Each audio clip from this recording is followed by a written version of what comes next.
A lot of my presentation is actually going to be related to the things that that you kind of heard about as part of that debate. So hopefully it can shed some light on those things if you didn't understand all of it.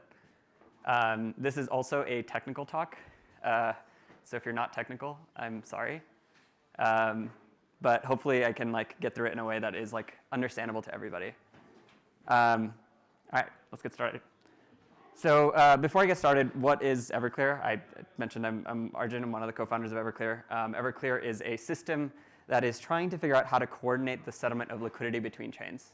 We are trying to solve what is called the rebalancing problem for intent solvers. Basically, intent solvers need to go and move liquidity between chains as part of rebalancing their inventory in order to be able to continue solving transactions. And the way that Everclear, at least Everclear's hypothesis around how to do this, is that we have this multi-sided marketplace where we net down solvers as coincidences of wants. So you have a bunch of solvers that want to move liquidity between a bunch of chains. We can net that down into one finalized flow. And by doing that, it reduces the need to bridge altogether.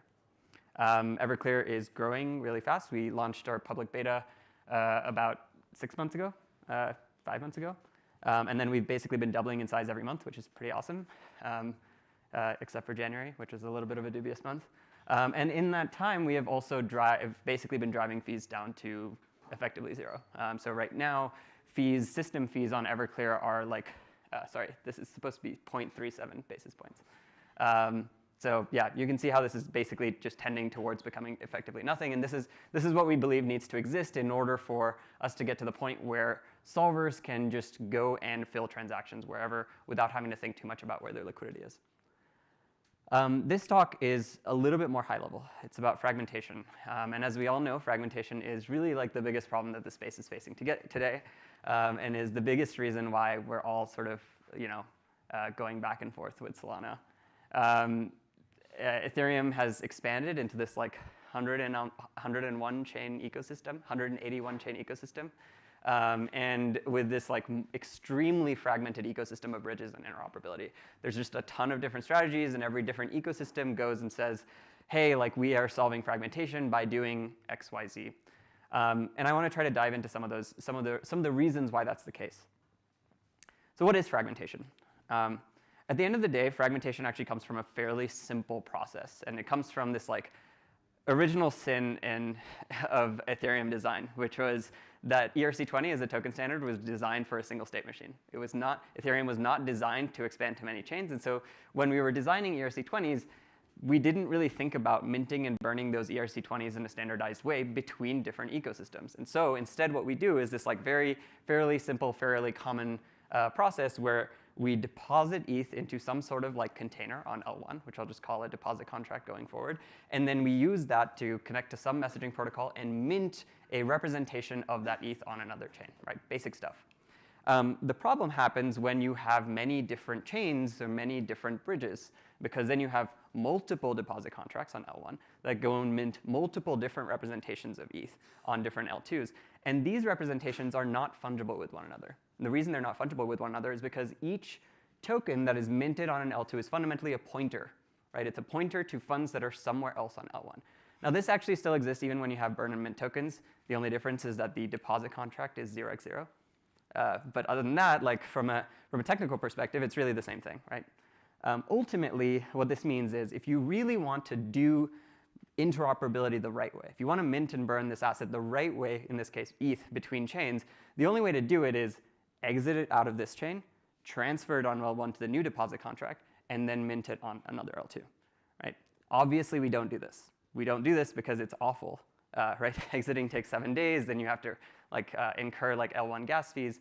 And so instead, we basically just obfuscate this with liquidity, using intents, using liquidity-based bridges. It's effectively the same thing. But we remove the need to have to think about this by holding a pool of funds on each chain that you can then transfer over. But of course, that has limitations, which is, one, that costs a lot of money and potentially takes time and has security risks. And two, it's limited on size. You are limited by the liquidity that you have. So kind of what Angus was saying earlier, if you wanted to transfer $100 million in ETH between these two chains, the only way to do it is through Ethereum. You can really see how salient this problem is with CCTP and USDC. So USDC is in this really, really interesting place where if you are in CCTP land, everything is magical and perfect. You can go between CCTP-enabled chains without ever having to think about liquidity at all, because USDC is just burned on one chain and minted on another. Right? There is fundamentally no real like pointer that you have to think about there. It's like the USDC is just completely liquid between ecosystems. But then the moment you exit out of that, right, you go from Arbitrum to ZK Sync, now you have this like entirely separate ecosystem of chains where you do have the like traditional process to mint USDC, and you get USDCE. Now the reason that this is broken is that you have you kind of have this like fragmented backbone for the asset, right? If I am an intent solver that wants to solve a transaction and get rebalanced between chains like Base and Arbitrum, then it's a really easy process. But the moment that I involve ZK Sync, even if Base or Arbitrum is like one of the chains, even though I can mint and burn USDC there, I'm bottlenecked by the kind of like lowest common denominator, which is what is the other chain doing? And if the other chain cannot support burn and mint, then you have to use liquidity everywhere. So this actually still forces everyone to build USDC pools on every chain. Right? As a bridge, you're not out of having to, like CCTP does not solve your need to have to build liquidity on Base. It just means that in some cases, in some pathways, liquidity is solved. This is basically path-dependent fragmentation. TLDR, deposits are really all that matter.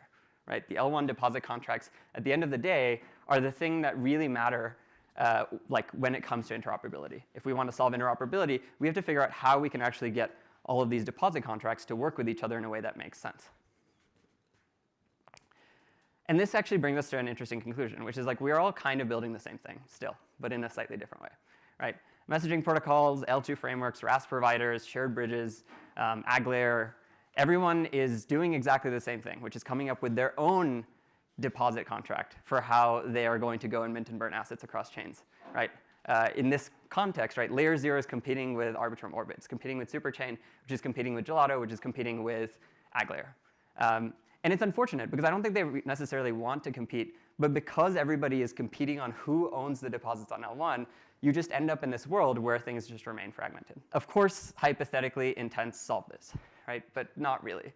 As I kind of mentioned earlier, intents let us like abstract away this whole like complex shit show from the user and instead move it over to the solver, which is this like magical being that somehow has 100% knowledge of how to like move funds between chains. But really what you've done is you've just like shifted over onus to someone else, right? Like this is a slide that we use pretty frequently, which is that intents are this game of like interesting hot potato where like you have this like fragmentation problem that users normally own, and then users kind of toss that hot potato over to bridges, and then bridges toss it over to solvers, and solvers toss it over to sexes and like market makers and other kind of liquidity people who have to then figure out how to deal with the problem. And ultimately, all you've done is just like band-aid over it and pretend it doesn't exist, right? Unfortunately, this is part of why interop isn't solved. So how do we actually fix fragmentation? And this was kind of getting into this question that Lamps was talking about, which is like, you know, like base layer fragmentation. How do you actually address this? At the end of the day, intents don't really solve it. They let us obfuscate it from the user. But it doesn't seem like messaging really solves it either because no one can agree on which messaging system to use. So what can we actually do here? Well, option number one is we all somehow magically agree on a messaging system to use. Everybody collectively decides we're all going to give up on any form of sovereignty whatsoever. We're going to kill the superchain. We're going to kill Layer 0. We're going to kill Hyperlane. We're going to kill AgLayer. And instead, we have some Ethereum enshrined and also every other ecosystem enshrined deposit contract and messaging system that everyone just uses. Obviously, this is not going to happen. And unfortunately, what happens is that every ecosystem comes up with this idea independently. And so they're like, Layer 0 is like, well, we're actually doing this with OFTs for these assets. And then Superchain's like, well, we're doing this with Superchain for our ecosystem. And so you end up in like this like systematically worse place where you now have this classic meme. And we are still in this conundrum at the moment. Like every single time someone proposes a new solution, this goes from like 15 to 16 to 17 new standards, right? Option number two, and this was something that I kind of proposed a couple of years ago, is like we find a way to still have one shared deposit contract, right? So the liquidity on L1 is no longer fragmented, but we allow for there to be multiple different messaging systems. And this introduces some complexity, which is like now this deposit contract is aggregating the risk of all of these messaging systems. So like if one of them gets hacked, they all get hacked. We tried to address this with XERC20, EIP 7281, by saying, well, you can just add rate limits to each of these messaging systems. But this also introduces a secondary conundrum, which is like, well, who decides what those rate limits are? Right? It works if you're USDC or USDT, where you're a centralized like token issuer, and you can decide, you have an entity that can decide how you want to structure your risk. But what about for ETH? You know, do we require Ethereum to hard fork to decide rate limits? It'd be really weird. I think people would not like that. And so this doesn't really work in all cases either. And then you have option 3, which is based rollups. And in based rollups, what you do is you say, okay, we're no longer going to have any of this whatsoever. We're not going to have L2 sequencing. We're not going to have any interaction with all these like clearing between the different messaging systems. We're actually just not even going to have, like, we're not going to have to think about deposit contracts whatsoever, because all of it is going to be a part of L1 block building. The L1 block builders are just these like, this like master race that can just go and do whatever they want on every single connected rollup, as well as Ethereum, all concurrently, synchronously within an Ethereum block. This is really fucking awesome. And it does work. Unfortunately, it still suffers from the same problem, which is it doesn't work everywhere, right? You still have to get like super chain ecosystem chains to be like, okay, we're going to give up our sequencer revenue. We're going to give up on our sovereignty. We're going to give up on everything that makes us an independent rollup ecosystem to buy into this system. And if not everyone buys into the system, once again, you end up in the same fragmented world. So far, I've only talked about problems. I haven't proposed any solutions. Unfortunately, this is the nature of building in interoperability. It's mostly problems and no solutions. Key takeaway, mostly problems and no solutions. I think the key problem is really that like the incentives themselves are kind of broken, right? Like for all of the different large-scale ecosystems that exist today around interoperability and rollup development, all of the rollup frameworks, all of the rollup as a service providers, all the messaging providers, their incentives are not to give up their sovereignty in order to buy into a shared ecosystem. It's just not going to happen, because it fundamentally means giving up any form of competitive advantage. It basically means like nationalizing your protocol into Ethereum. And unless everyone does it, it's sort of this like race to the bottom situation, right? So what actually should happen? And this is a proposal that we've kind of been thinking about for a while. Ideally, the way that it should work is that you should actually allow people to retain sovereignty. Messaging systems should be able to remain messaging systems. They should have their own deposit contracts, and they should not need to change a lot of what they're doing today in order to interact with a system that actually tries to solve this problem. And instead, you should have a system that just like plugs into what exists today and just negotiates between a bunch of different infrastructure. This is kind of how like the border gateway protocol works on the internet. So like this kind of a shit show to a much smaller degree happened with internet protocols as well. Of course, it was not fueled by tokens, which is just like an intense magnifier on any kind of fragmentation. But there is today a lot of fragmentation in the internet protocol space. There's a lot of different ways to interact with TCP/IP, and no one ever like coalesced on how we should do that. And so to solve that problem, there is an open interface called the Border Gateway Protocol, which is just a mechanism to plug TCP into localized protocols for interacting with Internet of Things devices, or for LAN, or for whatever, right? I think that we need something like that to exist within this ecosystem as well. Sort of a neutral kind of gateway, perhaps many neutral gateways that can compete with one another, that actually just go and almost aggregate all of these different systems with each other. What does that kind of look like?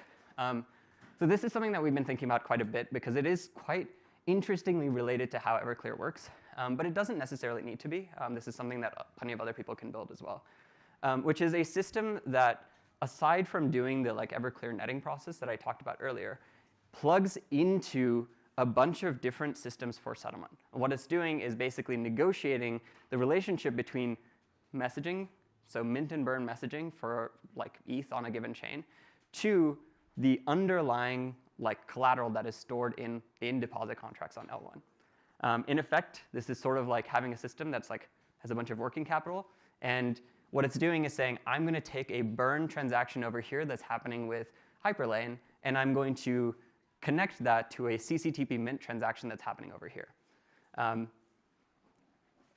This provides the theoretically optimal outcome, right? Because you are burning an asset, burning USD, for example, bridged by layer 0 for a given ecosystem, which costs nothing. You are minting USDC on another chain, bridged by CCTP, which costs effectively nothing. And the only cost that you're potentially paying, is some cost of working capital in between to make sure that that happens, to minimize the need to have to do L1 transactions.